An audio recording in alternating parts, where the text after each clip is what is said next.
Hey guys, welcome back to another video.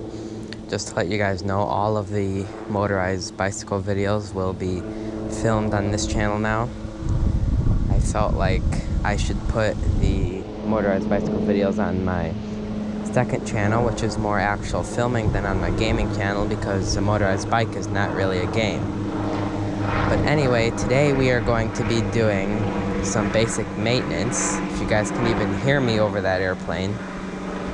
In case you didn't hear it, today we're going to be doing some basic maintenance on the bike. Then we're going to go out for a ride. First, I need to lubricate the chain with some new chain lube that I got, because last ride I went, it was squeaking and there's a lot of friction, so I need to apply more of that. Is there any gas in here even?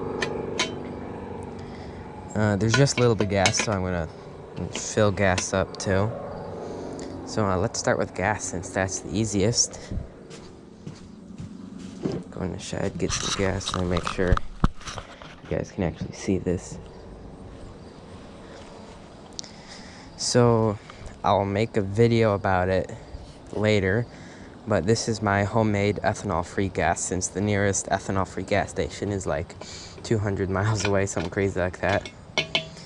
I am not going to go that far, so I just made my own. It's really simple. I am also running about 32-to-1 ratio. I say about because first time I made this ethanol-free gas, I didn't do a great job and I spilled a little, so there was less gas than a gallon, so I just put a different amount of oil in for how much I had. We release some pressure there. Let's fill this up. Oops, it spilled.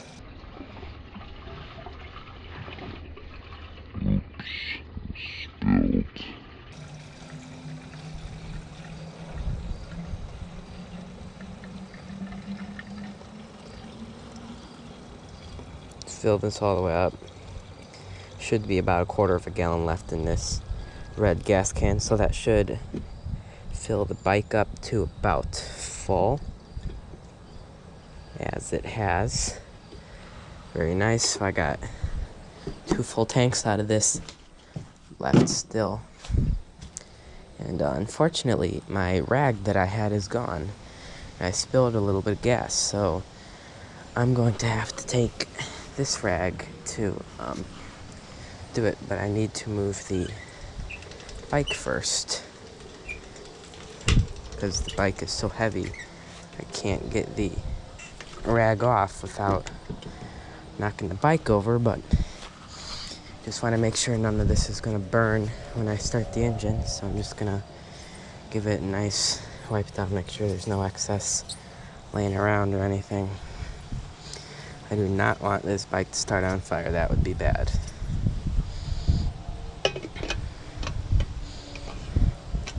Okay, bike is all filled up. Oops, not that side, that side's dirty.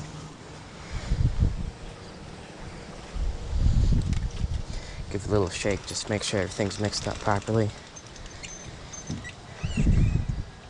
Fortunately, I still do not have a kickstand where it would go right there. I had one, it was about this long maybe, and it was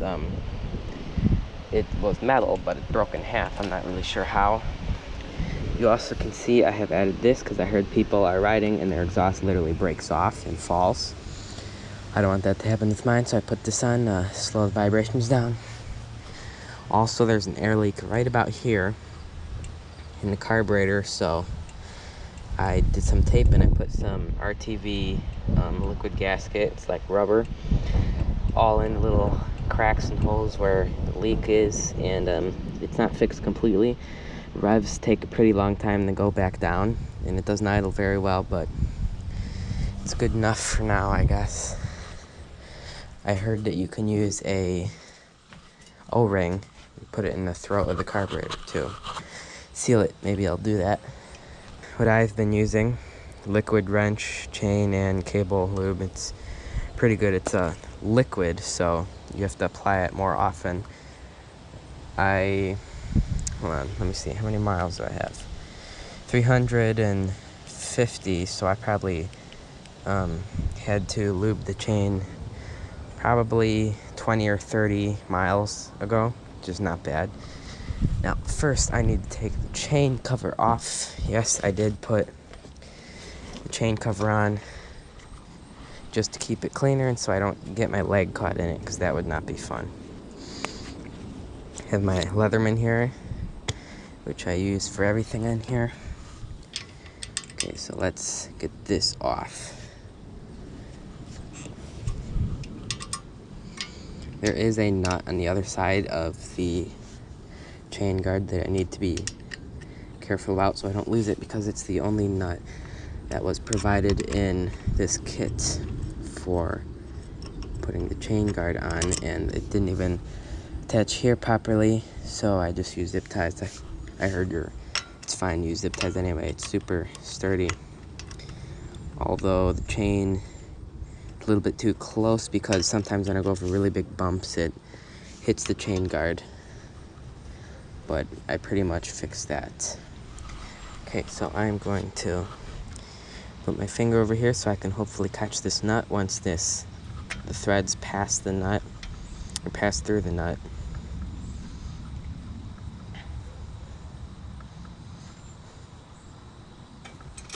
There we go. I got the nut out. I can now... Nope, that just made it worse. Gonna take this guy off first, okay. This is only my second time taking this chain guard off. I kind of forgot how it goes, but I guess I gotta take the whole chain, the engine sprocket guard off.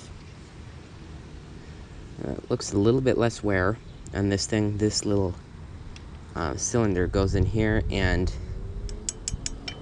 that part right there hits against it when you pull the clutch in.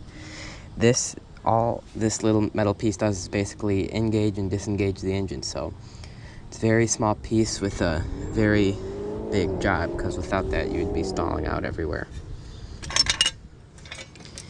So let me just move this out of the way, kind of just bend it down because it has zip ties, it's plastic. Now, factory, the bike came with a very thick lubricant, which is black and doesn't come off of anything. And since I am using a liquid, it basically made it splatter all over the bike. So I have to clean it regularly, but I don't know, it's not that big of a deal. It's just kind of annoying, because every time you touch anything near the chain, you get all full of this stuff that literally does not come off very easy at all. It's very tough to get off. I am basically, oops, I'll get that later. I'm basically just going to go individually by every one, kind of go in a line like that. I find that is the best way to get all of them, and make sure you get in here really good, even. Oops, forgot to shake it. You're supposed to shake it really well. Even a little bit in there, and a little bit on the little cylinder there. Let's put that back in. Make sure there is not much friction on that guy.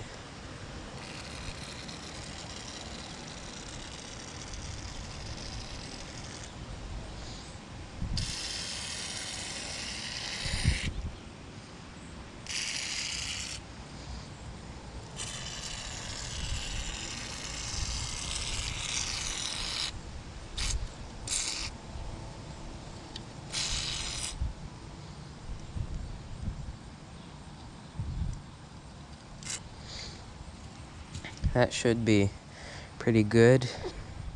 Now, what's a lot easier is to just get a special 2 legs kickstand and basically run the engine. And since these engines have the wheel spinning when it's idling and the clutch is out, this will basically be spinning nicely for you, and you can just add a little bit. But with all the stuff I have here, that really will not work, and I do not have a double leg stand. So before I dropped the cap and a little cover here. So I'm gonna get that. Just put this back together. This thing right here turns when you pull the clutch in, and that is what turns that little thing right there. So I'm going to put this back on. How it goes, if I can actually get it in right. Let me disengage the clutch so it's a little bit easier. And my clutch cable is kind of doing something funny right there. That's a little strange. Oh, it's not in all the way, that's why. There we go. Okay, so when you put this in, you need to have this, the chain guard, up first, and it needs to be put into the proper area, and you also need the nut, and just put it on the back here. Wait for the rest of the thread from the longest bolt to go through, and if you have it in the right position, then it will go through properly. Now mine is a little bit off, but if I just grab that, and you see, just put the nut on the back, make sure it doesn't fall, hold it with your finger, and hand screw it in, and it will start threading into that bolt or nut, and that is going to thread it, and then you can use your finger on the back to thread it in more.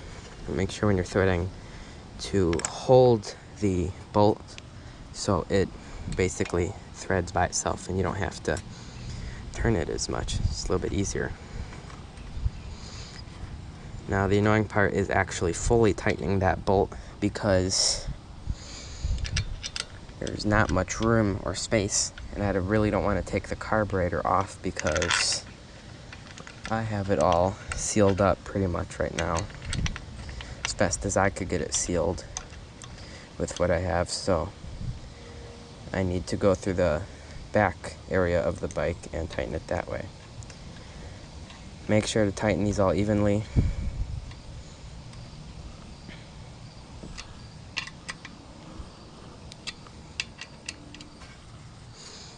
Again, then you want to make them really tight. That way nothing is falling off when you're going 25 or 30 on the road. That would be bad.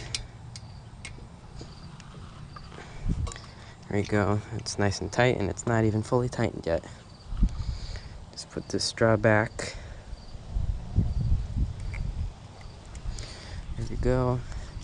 Take the Leatherman, which is very useful for working on the bike, and now I need to go on the other side and tighten this annoying bolt.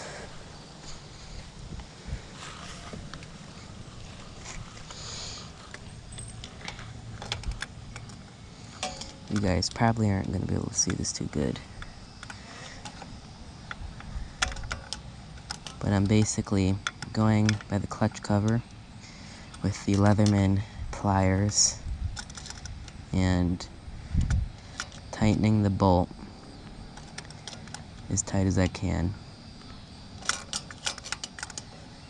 because there really isn't a better way in my situation to do this.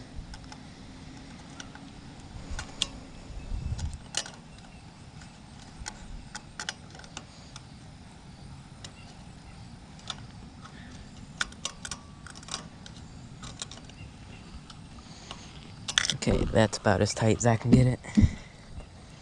And before that was tight enough, so looks like we are good right now. This is nice and tight. Everything is nice and lubricated. Now, if you guys can see that right here, where is it? Here.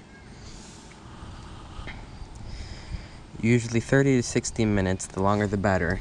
They're talking about drying for high-speed chains. Now I would consider this a high-speed chain, as it is spinning very quickly at pretty high RPMs. So I'm going to wait about an hour. I'm not gonna let you guys sit through that. And I will record again when it is done drying. Okay guys, so I have let the lubricant all dry up for about an hour. I'm using a 14 millimeter here just to make sure the engine is nice and tight.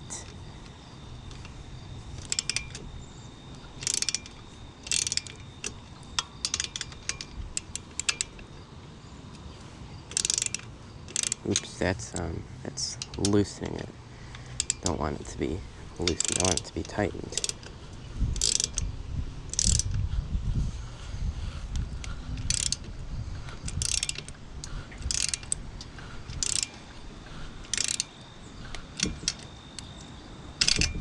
There we go.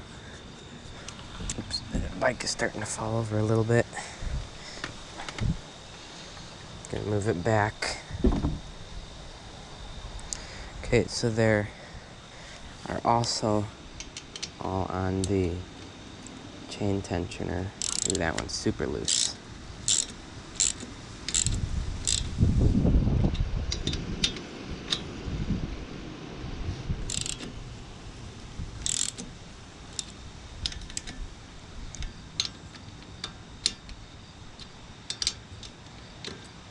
All those are pretty much good. Now there are some more in the back here. These tend to vibrate loose over time, and if you don't do anything about them, it's possible. That is super tight now. Everything super tight. That's not going anywhere. Carb's not going anywhere. Fuel tank is not going anywhere. Just in a second now, I'm going to get everything set up, and I will start the ride. Okay guys, so I modified my phone holder a little bit. I put this green tape stuff on the bottom, some really strong tape that I use on the rest of my bike, because before the vibrations would make my phone slip, and it actually fell twice and almost got ran over by other cars. Now literally even with me pressing on it, there's no way it can fall because of this. This is strong, and it's taped in like 5 different points on the back here, so nice and strong. We have a full tank of gas. Everything is ready, so let's get the ride on. I don't have any sort of microphone set up or anything for the GoPro, so I'm not going to be talking during any of the actual running time. So you guys just enjoy.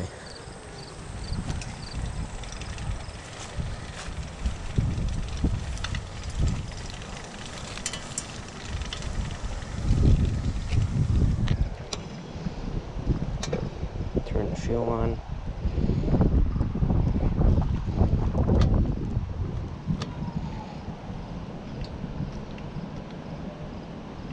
Probably won't need choke, it's pretty warm outside.